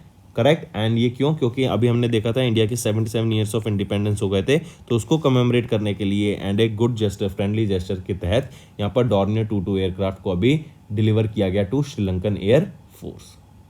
करेक्ट। चलिए नेक्स्ट आ जाता है, आप यहाँ देख सकते हैं, on the occasion of 77 independence day यहाँ पर इंडिया के द्वारा डॉर्नियर 22 एयरक्राफ्ट, ये maritime surveillance Dornier aircraft है जो कि श्रीलंकन एयरफोर्स को भी दिया गया ताकि वो भी अपनी सर्विलेंस कैपेसिटी को बढ़ा सके। ये डॉर्नियर 228 ये एक 19 सीटर डॉर्नियर 228 एयरक्राफ्ट है, highly versatile multipurpose light transport aircraft. 228 was designed and manufactured for the first time by Dornier, a German aircraft manufacturer, right? And following the transfer of technology from the German corporation, Hindustan Aeronautics Limited, इन्होंने manufacturing start कर दी after obtaining the product license from this German company. And याद रखेंगे ये Kanpur UP में इसको develop किया गया। Which football team has recently won men's 2023 UEFA European Under-21 Championship title by defeating Spain at Georgia? तो याद रखेंगे कौन सी फुटबॉल टीम ने अभी जीता won the men's 2023 UEFA European under 2021 championship title? वो रहेगी England. Right. England football team ने अभी 2023 का मेंस यूएफा अंडर 21 चैंपियनशिप को जीत लिया है, स्पेन को 1-0 से फाइनल में हरा के। स्पेन से रिलेटेड इंटरेस्टिंग फैक्ट याद रखेंगे, ये वो कंट्री है जो कि 9 बार फाइनल में आ चुकी है अभी तक, हाईएस्ट, मोर देन, और we can say more than any other country. फिर इसके बाद इटली की बात आ जाती है, तो इटली अभी तक 7 बार फाइनल्स में आई है एंड स्पेन 9 बार फाइनल्स में पहुंची है, और इस बार इंग्लैंड ने स्पेन को फाइनल में हरा दिया है to win the 2023 men's UEFA under 21 championship. और याद रखेंगे ये इंग्लैंड का भी आपका कौन सा टाइटल रहेगा, 3rd विन रहेगा। चलिए, और इस बार ये 24वां एडिशन था of UEFA European under 21 championship का। नेक्स्ट हम बात करेंगे, आपको इनकरेक्ट बताना है with respect to the 3rd bi monthly monetary policy statement जो भी आरबीआई के द्वारा अगस्त में रिलीज की गई। इसको ऐसे ना पढ़ के आप ये देखिए, ये सारे ऑप्शन ठीक हैं लेकिन इसमें से एक गलत है, एंड इसके साथ कुछ हम रेट्स भी डिस्कस करेंगे। जैसे अगर मैं बात करूँ बैंक रेट की, क्या ये 6.525% पे रखा गया था? नहीं, बैंक रेट कितना है, 6.75%। फिर यहाँ पे सारे ऑप्शन ठीक हैं, सिर्फ तीसरा गलत है क्योंकि हमें इनकरेक्ट देखना था। अगर मैं बात करूँ रेपो रेट की, कितना है रेपो रेट आपका, 6.5%। फिर मैं बात करूँ अगर रिवर्स रेपो रेट कितना है, 3.35%। मार्जिनल स्टैंडिंग फैसिलिटी रेट एमएफएस rate 6.75%। Standing deposit facility rate वो 6.25% है। Bank rate 6.75%। Cash reserve ratio कितना है, 4.5%। देन स्टैट्यूटरी लिक्विडिटी रेशो कितना है, 18%। करेक्ट, तो ये डाटा आपको मेंटेन करना है, याद रखना है। नेक्स्ट आ जाते हैं, किनको अभी रिसेंटली अपॉइंट किया गया as the managing director and chief executive officer of SBI life insurance company, वो है अमित झिंगरन। राइट, अमित झिंगरन को अभी रिसेंटली अपॉइंट किया गया managing director and chief executive officer of SBI life insurance company. ठीक, अमित झिंगरन ये किनको सक्सीड करेंगे, ये सक्सीड करेंगे महेश कुमार शर्मा जी को। ठीक है, एंड इसी के साथ साथ याद रखेंगे अमित झिंगरन ये करंटली सर्व कर रहे थे chief general manager in SBI Hyderabad circle Telangana. अब इनको managing director and chief executive officer appoint किया गया है SBI life insurance company limited का। Next, which country has recently launch the Luna 25 mission. याद रखेंगे ये लूना 25 मिशन मून पे जाने का मिशन था, मून के साउथ पोल पे यहाँ पर लैंड करना था। कौन सी कंट्री के द्वारा ये मिशन था, रशिया के द्वारा था, लेकिन ये एक फेलियर हो गया है। राइट, ये एक फेलियर मिशन, अब ये यहाँ पे क्रैश लैंड नहीं कर पाया, it was a failure mission. Correct, लेकिन अगर मैं बात करूँ इंडिया के जो साउथ पोल पे मिशन गया वो है Chandrayaan 3 and it is a high chance ये एक 100% सक्सेसफुल मिशन रहेगा। पूरी दुनिया की नज़र इस मिशन पे है क्योंकि ये इंडिया पहली कंट्री बन जाएगी जो कि साउथ पोल पे लैंड करेगी मून के। करेक्ट, तो ये लूना 25 रशिया का था। It was a first lunar mission since 1976 abroad Soyuz 2.1B Fregat rocket. चलिए next, which state government recently launch the Har Ghar Tiranga campaign by hosting the national flag on the Gorakhnath temple. तो ये किस country के द्वारा, किस state government के द्वारा launch किया गया था हर घर तिरंगा इंडिपेंडेंस डे के दौरान कि हम फ्लैग को होस्ट करेंगे एट गोरखनाथ टेम्पल, वो था यूपी के द्वारा। ठीक है, हर घर तिरंगा कैंपेन लॉन्च किया गया था। करेक्ट, ये प्राइम मिनिस्टर मोदी ने भी बोला था। एंड ये Har Ghar Tiranga campaign hosting the national flag at the Gorakhnath temple premises in Gorakhpur, ये योगी आदित्यनाथ के द्वारा लॉन्च किया गया यूपी में। फिर इसी के साथ साथ इंडिपेंडेंस डे से रिलेटेड इंपॉर्टेंट डाटा याद रखेंगे कि हमने 77th एडिशन ऑब्जर्व किया है ये इंडिपेंडेंस डे का, लेकिन अगर मैं बात करूँ ये 76th आपकी एनिवर्सरी रहेगी। एनिवर्सरी का पूछा जाए तो 76वीं, अगर पूछा जाए कौन सा एडिशन ऑब्जर्व किया हमने इंडिपेंडेंस डे का तो 77वां एडिशन ऑब्जर्व करा। Next, which among the following are correct with respect to national space innovation challenge 2023 जो अगस्त में हुआ था। इसको याद रखेंगे, एम अटल इनोवेशन मिशन जो कि फ्लैगशिप इवेंट है आपका इसरो नीति आयोग का। राइट, इनके द्वारा मिलके इसरो के साथ एंड नवरस एडुटेक प्राइवेट लिमिटेड के साथ इन तीनों ऑर्गेनाइजेशन ने मिलके नेशनल स्पेस इनोवेशन चैलेंज 2023 को यहाँ पे लॉन्च किया। मेन एम क्या था इसका कि इंडियन स्पेस इकोनॉमी को ग्रो करना है एंड जो फ्यूचर स्पेस एंटरप्रेन्योर्स हैं उनको यहाँ पे मोटिवेट करना है ताकि वो नई टेक्नोलॉजी लाएं एंड नई डेवलपमेंट देख सके हम इन द स्पेस सेक्टर। तो ऑप्शन ए यहाँ पर करेक्ट हो गया बिल्कुल। फिर ऑप्शन बी कह रहा है जो इंडियन स्पेस इकोनॉमी एंड जो फ्यूचर स्पेस वर्कफोर्स है उसमें जो गैप है उसको खत्म करके फ्यूचर स्पेस एंटरप्रेन्योर्स को प्रमोट करने की बात की गई। ऑप्शन बी भी ठीक है। तीसरा, NSIC will be an open will be open from 11th of August to 20th of September, ये भी बिल्कुल ठीक रहेगा। इसी के अंडर याद रखना 2 कैटेगरीज के अंडर ये लॉन्च किया जाएगा। कैटेगरी 1 जो कि 5 से लेके 8वीं क्लास के बच्चों के लिए रहेगी, एंड कैटेगरी 2 जो कि आपकी 9 से लेके 12वीं क्लास के बच्चों के लिए रहेगा। इससे यहाँ पर NISC जो कि है नेशनल स्पेस इनोवेशन चैलेंज, ठीक है। तो करेक्ट ऑप्शन ABC तीनों रहेंगे। नेक्स्ट आ जाता है, which among the following personalities has recently launch direct benefit transfer in national apprentice promotion scheme to encourage the participation of both corporates and young individuals towards the apprentice training. अब देखो apprentice training ये क्या कह सकते हैं हम, internship भी कह सकते हैं इसको, करेक्ट। तो यहाँ पे इसको प्रमोट करने के लिए एंड यहाँ पर कुछ डायरेक्ट बेनिफिट ट्रांसफर, कुछ अमाउंट की मॉनेटरी डायरेक्ट इनके अकाउंट में जा सके जब ये ट्रेनिंग ले रहे हैं, जब इंसेंटिव्स ये इंटर्नशिप कर रहे हैं, तो तैसे उनको मोटिवेशन भी मिले।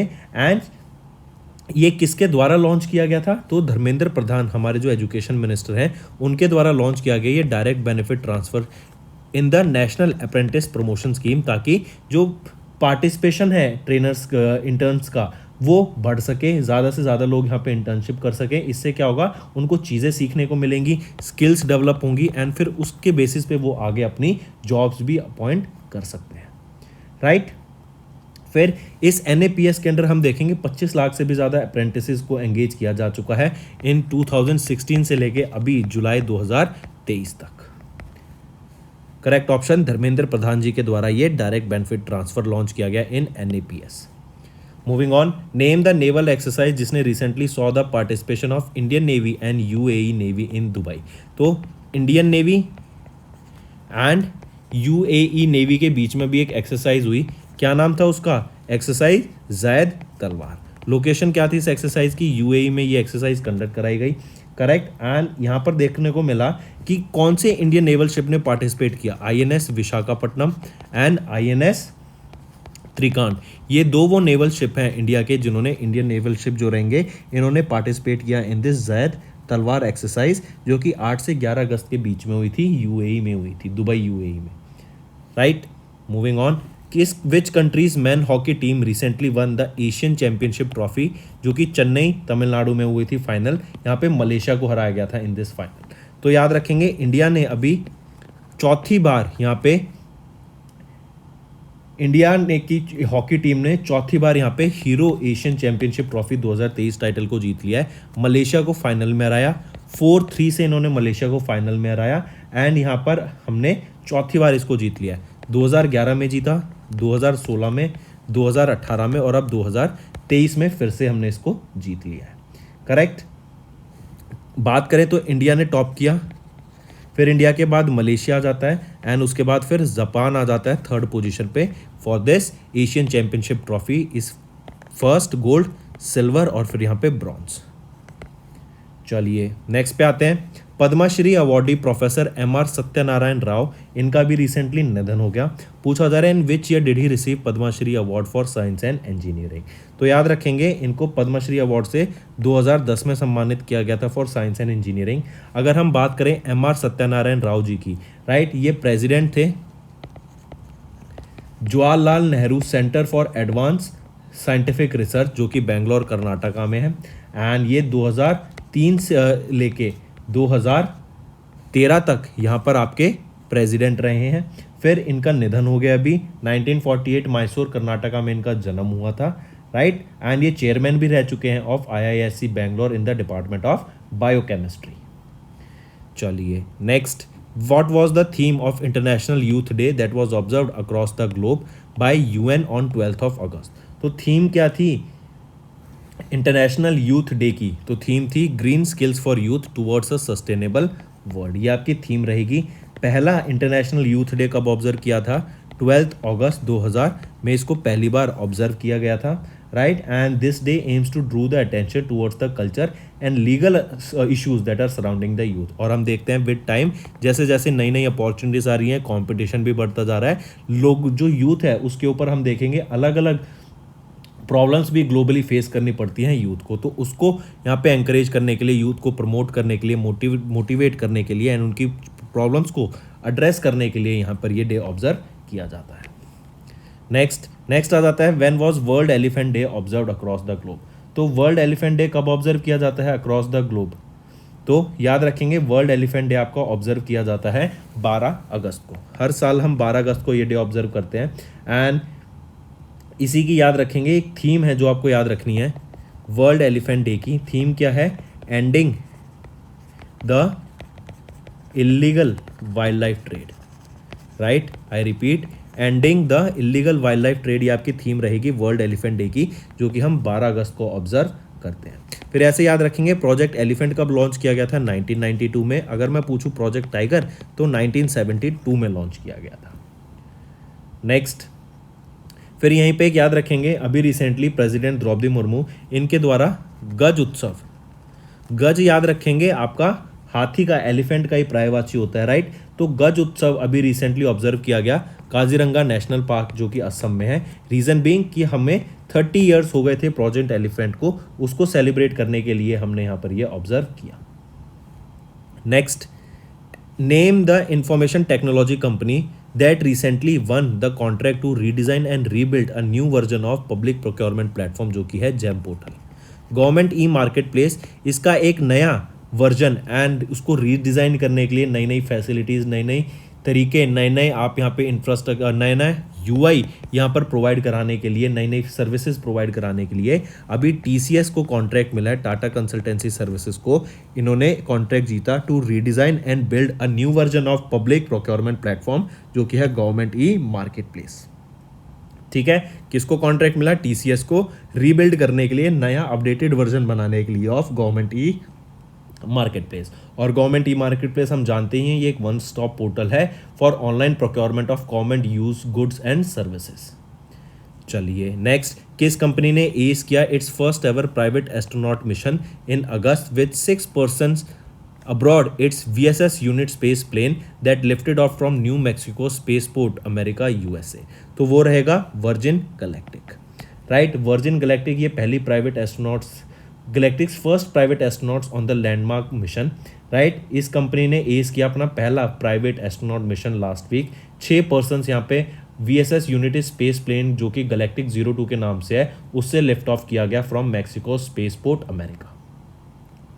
नेक्स्ट है PFRDA in collaboration with which organization has integrated the National Pension System Statement of Transactions with Consolidated Account Statements। तो किस ऑर्गेनाइजेशन ने PFRDA के साथ, तो याद रखेंगे यहाँ पर PFRDA ने किसके साथ मिलके यहाँ पर, तो सेबी के साथ मिलके यहाँ पे इंटीग्रेट किया national pension statement of transaction को with consolidated account statements, right. And now PFRDA has enabled central record keeping agencies to integrate their depository registers with SEBI to provide NPS subscribers with the option to include NPS transactions in their consolidated account statement। Directly याद रखेंगे PFRDA and SEBI ने मिलकर यहाँ पे national pension system statement of transaction को integrate किया, किसके साथ? कंसोलिडेटेड अकाउंट स्टेटमेंट्स के साथ। नेक्स्ट, ज़ेरोदा की बात करें। ज़ेरोदा ये आपका क्या एक प्लेटफॉर्म है जहां पर आप अपने स्टॉक्स को बाय सेल कर सकते हैं, राइट। इक्विटी बाय सेल कर सकते हैं। ज़ेरोदा जैसा एक और प्लेटफॉर्म है ग्रो, करेक्ट। तो ज़ेरोदा को अभी रिसेंटली याद रखेंगे अप्रूवल मिल गया सेबी के द्वारा कि ये अपना एसेट मैनेजमेंट कंपनी लॉन्च कर सकते हैं, राइट, जो कि है Zerodha asset management private limited, जिसको बोला जाएगा Zerodha fund house. High network individuals के लिए ये लॉन्च किया गया है, करेक्ट। एंड यहाँ पे जो ज़ेरोदा फंड हाउस है, इनके जो CEO कौन अपॉइंट किए गए हैं अभी रिसेंटली, वो है विशाल जैन। इंपॉर्टेंट है, मांग करके चलेंगे। विशाल जैन इनको CEO अपॉइंट किया गया है ज़ेरोदा फंड हाउस का। इससे पहले ये ETF डिवीजन को हैंडल करते थे of Nippon life India asset management limited, correct. चलिए next, which country has recently appointed Anwar ul Haq Kakar as the 8th caretaker prime minister of Pakistan. तो पाकिस्तान के 8वें केयरटेकर प्राइम मिनिस्टर बने हैं। केयरटेकर प्राइम मिनिस्टर जब बनते हैं, जो कि जब करंट गवर्नमेंट जो आपकी डिसॉल्व हो जाती है। तो पाकिस्तान में अभी फॉर्मर प्राइम मिनिस्टर शहबाज शरीफ की गवर्नमेंट डिसॉल्व हो गई, एंड जो 8वें केयरटेकर प्राइम मिनिस्टर बने हैं पाकिस्तान के, वो हैं Anwar ul Haq Kakar ji. Next, Vikram Sarabhai space centre जो कि इसरो का है, इन्होंने कोलैबोरेट किया aerial delivery research and development establishment के साथ and conducted a series of drogue parachute deployment test Gaganyaan mission के लिए at the rail track rocket sled facility, जो कि कहाँ पर है?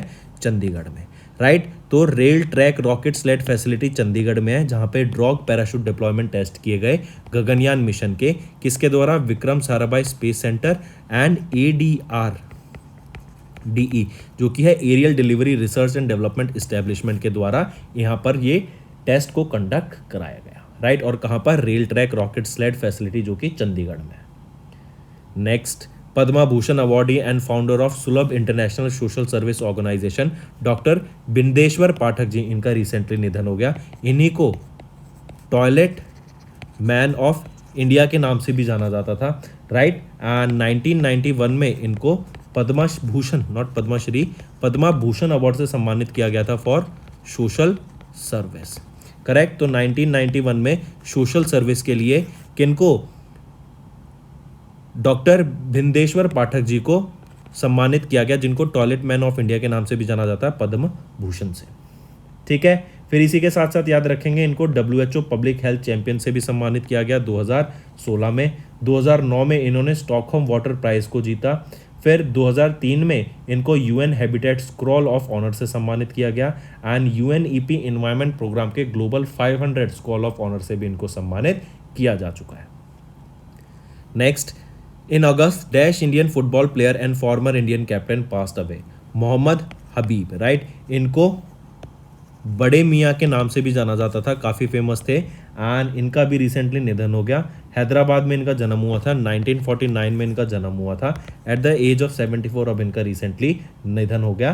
काफ़ी फेमस फुटबॉल प्लेयर थे ये एंड इनको इंडिया के फर्स्ट ट्रू प्रोफेशनल फुटबॉलर रहे थे ये। इनको अर्जुना अवार्ड से भी सम्मानित किया जा चुका है 1980 में and East Bengal Bharat Gaurav award से 2016 में एंड वेस्ट बंगाल के बंगा विभूषण से भी इनको सम्मानित किया जा चुका है 2018 में। Next, when was partition horror remembrance day observe across India, तो इंडिया और पाकिस्तान का जो पार्टीशन हुआ तो उसके दौरान जो स्ट्रगल और जो सेक्रीफाइस देखने को मिला था लोगों के द्वारा, उसको रिमेंबर करने के लिए हम partition horrors remembrance day observe करते हैं 1947 में जो हमारा पार्टीशन हुआ था उससे रिलेटेड। पहली बार ये डे कब ऑब्जर्व किया गया, 2021 में, 14 अगस्त 2021 को ये पहली बार ऑब्जर्व किया गया था, राइट। और इस बार इसका तीसरा एडिशन हमें ऑब्जर्व करने को मिला of partition horrors remembrance day. Next, which state government recently launched Gramin Mitra scheme to provide doorstep delivery of government services across state and promote digital empowerment in rural areas? Rural areas और जो urban areas है ना, इनके बीच में जो gap है उसको खत्म करने के लिए एंड रूरल एरियाज में डोर स्टेप डिलीवरी प्रोवाइड करने के लिए, क्योंकि वहाँ पे बेटर कनेक्शन नहीं होता, लोग इतने जागरूक नहीं होते, उनको इन्फॉर्मेशन नहीं होती इतनी सर्विसेज की गवर्नमेंट के द्वारा जो लॉन्च की गई हैं, तो घर घर जाके ये डिलीवरी करने की ऑफ सर्विसेज, ये एक स्कीम लॉन्च की गई थी, ग्रामीण मित्रा स्कीम। किस स्टेट के द्वारा, तो गोवा के द्वारा लॉन्च किया गया था। और गोवा के ही सरकारी हॉस्पिटल में IVF in vitro fertilisation free of cost provide कराने की भी बात की गई थी, ये भी याद रखना, अच्छा क्वेश्चन बनता है, ठीक है। तो door step delivery of government services के लिए ताकि डिजिटल एम्पावरमेंट हो सके इन रूरल एरियाज, गोवा के द्वारा ये लॉन्च किया गया, गोवा के चीफ मिनिस्टर प्रमोद सावंत जी के द्वारा। Next, which state government will become India का पहला state to complete the digitisation of reproductive and child health services, तो वो रहेगी राजस्थान। याद रखेंगे, Rajasthan will become India's first state to complete digitisation of reproductive and child health services. National health mission of Rajasthan and John Hopkins programme for international education in gynaecology and obstetrics के लिए यहाँ पर MOU sign किया गया था। I repeat, national health mission of Rajasthan and John Hopkins programme के बीच में MOU साइन किया गया ताकि international education in gynaecology and obstetrics को प्रमोट किया जा सके for digitisation of work, correct.